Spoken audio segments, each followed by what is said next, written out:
પર જ લઈશું કારણ કે જે સંકેતો બનતા દેખાઈ રહ્યા છે ગ્લોબલ ફ્રન્ટમાં યુએસ માર્કેટમાં જે આપણને ક્લોઝિંગ જોવા મળ્યું હતું ગઈકાલે તેજી સાથેનું ક્લોઝિંગ હતું. હમણાં જ નીરજ જણાવી રહ્યા હતા એ રીતે મજબૂતી હતી, પરંતુ ડેઝ લો પર માર્કેટ આપણને બંધ થતા દેખાઈ રહ્યા છે.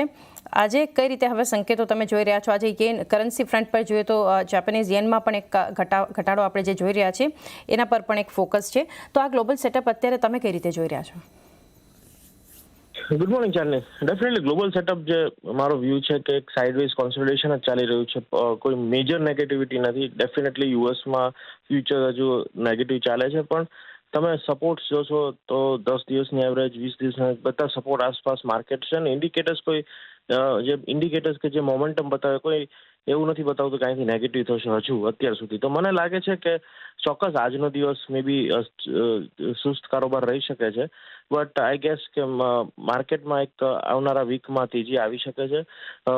નીચેની સાઈડ તમે જો 19,500 જે આપણે ફ્યુચર લેવલ્સની વાત કરી હતી નાસ્ટેકની, સ્ટ્રોંગ સપોર્ટ છે.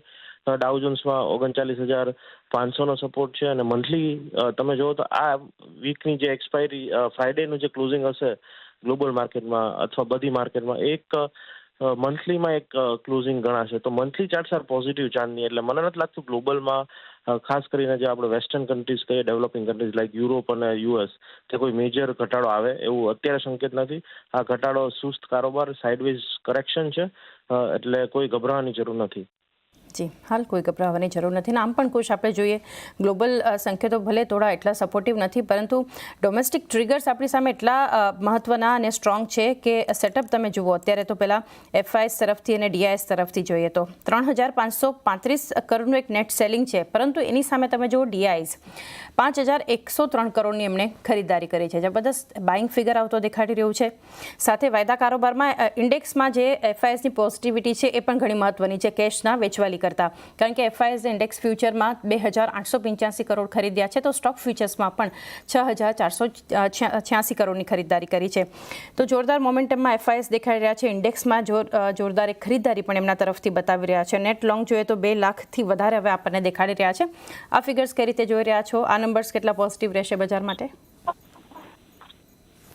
ડેફિનેટલી મને લાગે છે કે એફઆઈઆઈના નંબર્સ પોઝિટિવ છે ચાંદની. અને જે રીતે આપણે ચર્ચા કરતા હતા કે જે ઇનિશિયલ વીક્સમાં, ઇનિશિયલ ડેઝમાં જે નેગેટિવિટી હતી એફઆઈઆઈના ફિગર્સની એ મામૂલી હતી.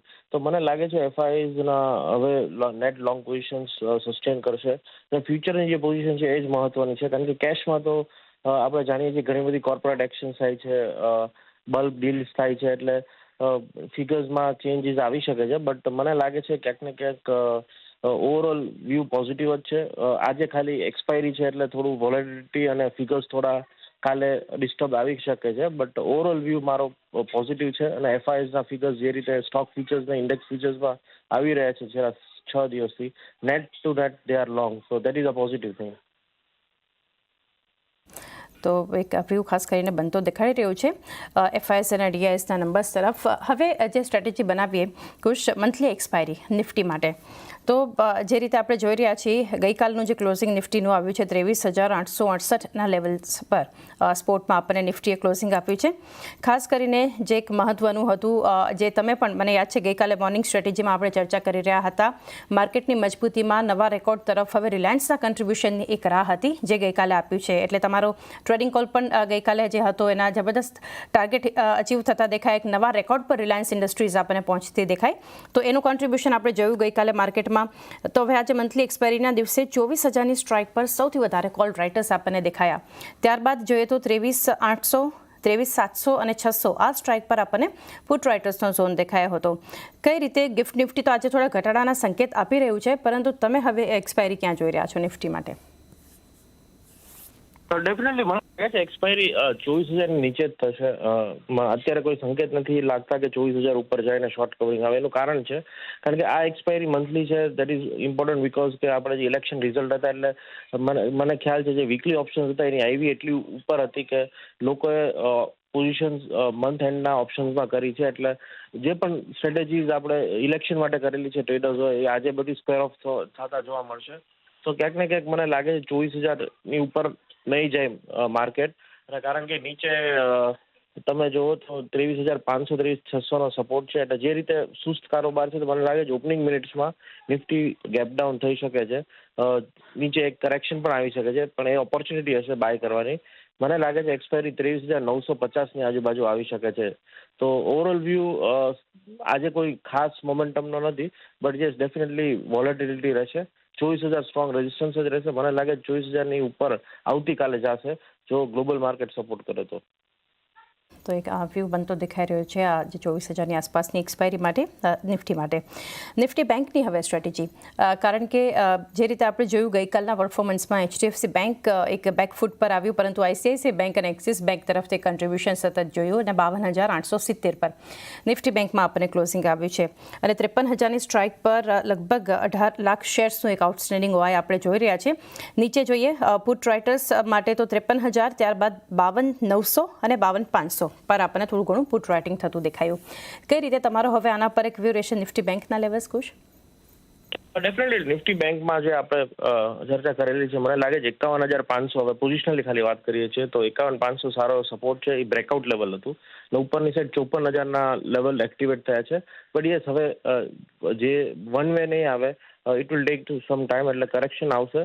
તમે જુઓ તો આપણે પ્રાઇવેટ સેક્ટર બેંક્સ સારું પરફોર્મ કરી રહ્યું છે, બટ PSU બેંક્સમાં જે મોમેન્ટમ જોઈ છે એ દેખાતું નથી.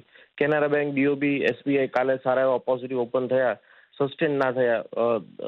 At the end of the day mid point ઉપર ક્લોઝિંગ આપ્યું છે, એટલે ઇનડિસિસિવનેસ હજુ પણ છે ત્યાં.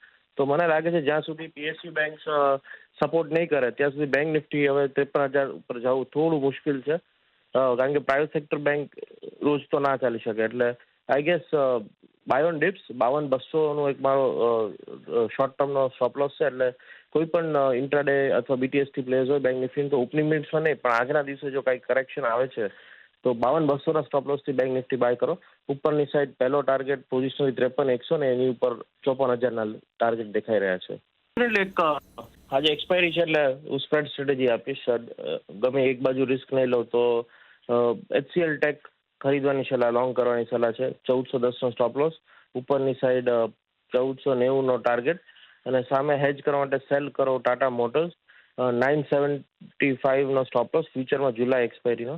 અને નીચેની સાઈડ મને લાગે છે કે 920 સુધીના લેવલ આવે. તો આ એક ખાસ સલાહ છે વ્યુઅર્સને કે બંને કોલ સાથે લે, કારણ કે માર્કેટ વોલેટાઇલ રહી શકે છે.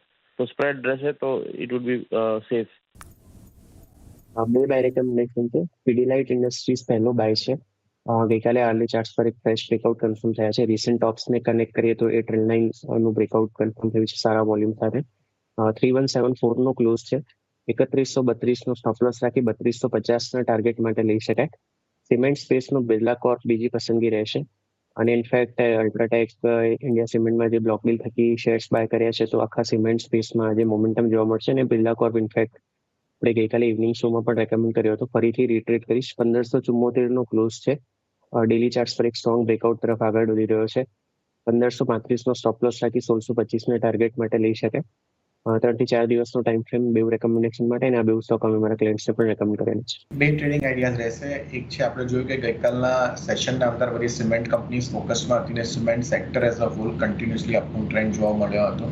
તો એમાંથી એક પ્રોક્સી ટુ પ્લે સિમેન્ટ કંપનીઝમાં મેં ગ્રાસિમ જે હોલ્ડિંગ કંપની છે ચૂઝ કર્યો છે. આપણે જોયું તો સ્ટોકે ઓવરઓલ તમે જોયું તો કન્સોલિડેશનથી બહાર આવતા નવા ઝોનમાં આવી ગયો છે સ્ટોક, અને લાઇન બ્રેકઆઉટ જોવા મળી રહ્યો છે ટેકનિકલી. તો I feel that risk versus reward favourable થઈ શકે છે ગ્રાસિમના અંદર. તો 2485ના સ્ટોપ લોસ સાથે 27ના લક્ષ્ય માટે ગ્રાસિમ મારી પહેલી રેકમેન્ડેશન રહેશે.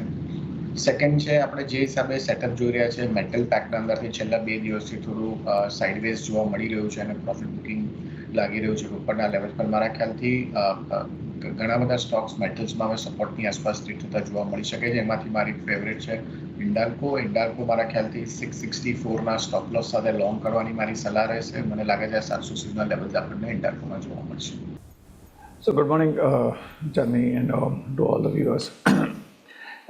બે કોલ છે, બંને બાય સાઇડમાં છે. ફર્સ્ટ ઓફ ઓલ કાલે CSCS તમે જુઓ તો એક ફ્રેશ બ્રેકઆઉટ આપ્યું હતું with volume, and it has moved up significantly and close near the day high. આનું જો 50 હાઈ તો કાલે 170નું હતું. તો આમાં મારી સલાહ છે કે સમવેર અરાઉન્ડ 167ની આસપાસ તમે મળે તો તમે બાય કરી શકો. સ્ટોપ લોસની હું વાત કરું તો 157ના આસપાસ આનો સપોર્ટ આવે છે. One can keep that thing as a stop loss. ટાર્ગેટના ઉપરમાં 182 to 185નો છે. Time frame to hold the counter would be at least 3 to 4 trading session.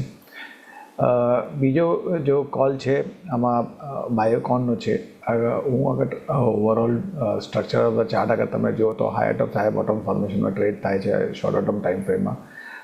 352ની આસપાસ બંધ આપ્યું હતું એન્ડ કાલે પણ આગળ તમે જો તો 353 354નો એક 52 વીક હાઈ છે. વોલ્યુમ પણ સપોર્ટ કરે છે. ઇવન આગળ તમે RSI અગર તમે જો આ વાલી ચાર્ટમાં even that is been supporting. તો કરંટ ભાવે ઓર કોઈ પણ ઘટાડો આવે 350 સુધી પણ આવે તમે ત્યાં એક વાર બાય કરીને ચાલો. સ્ટોપ લોસ 342નો રાખીને ચાલો. ઉપરમાં ટાર્ગેટ વુડ બી 365 367ની વચમાં છે end time frame to hold this counter would B 1 to 2 trading session. બે કોલ છે બંને બાય સાઈડ છે.